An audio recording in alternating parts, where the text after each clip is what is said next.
जिन कारणों से महिलाएं बाहर आकर सेक्स बेचती हैं वो बरकरार हैं। मेरा काम ही मेरी कमाई का जरिया है। सेक्स वर्कर्स अपना किराया देने के लिए, खाना खरीदने के लिए संघर्ष कर रही हैं। दूसरों को मदद मिल जाती है लेकिन सेक्स वर्कर्स को नहीं।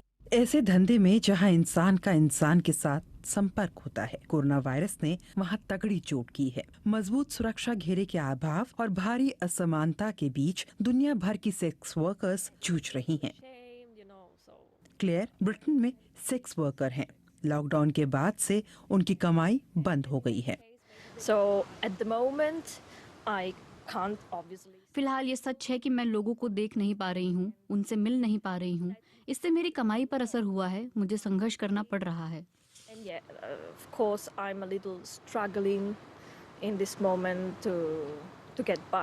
क्लेयर वैसे महीने में हफ्ते भर इटली में काम करती हैं। सरकार सेक्स वर्कर्स को जरा भी मान्यता नहीं देती तो आप अवैध हैं। आपको किसी किस्म की मदद नहीं मिलती और ये वाकई मुश्किल है।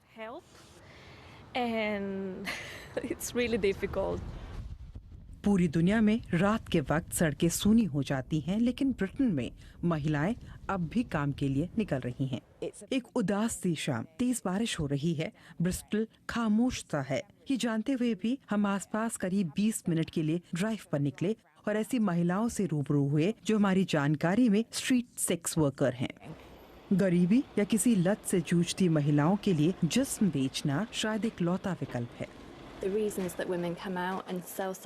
कोरोना वायरस के बावजूद ब्रिस्टल की सड़कों पर महिलाएं देह व्यापार के लिए बाहर निकल रही हैं।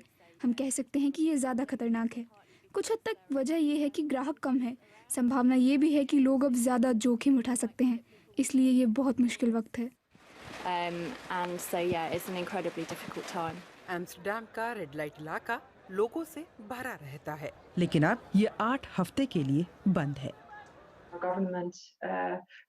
नीदरलैंड्स की वैध सेक्स इंडस्ट्री के सेक्स वर्करों को हमारी सरकार कोरोना से जुड़ी मदद नहीं देती है।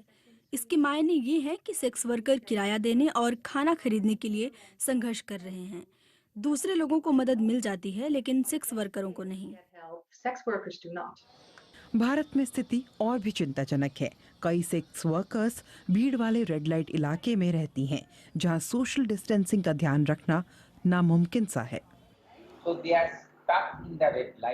वो उन रेड लाइट इलाकों में फंसी हैं जहां कोई कमाई नहीं हो रही है। वो 2 दिक्कतों का सामना कर रही हैं। एक तरफ कोरोना का डर है तो दूसरी तरफ भूख का डर। ब्रिटेन, इटली और हॉलैंड की सरकारों ने मुश्किल में घिरे लोगों के लिए आपातकालीन फंड की व्यवस्था कर दी है, लेकिन दुनिया भर की सेक्स वर्कर चाहती हैं कि सरकारें उनके लिए भी कुछ करें।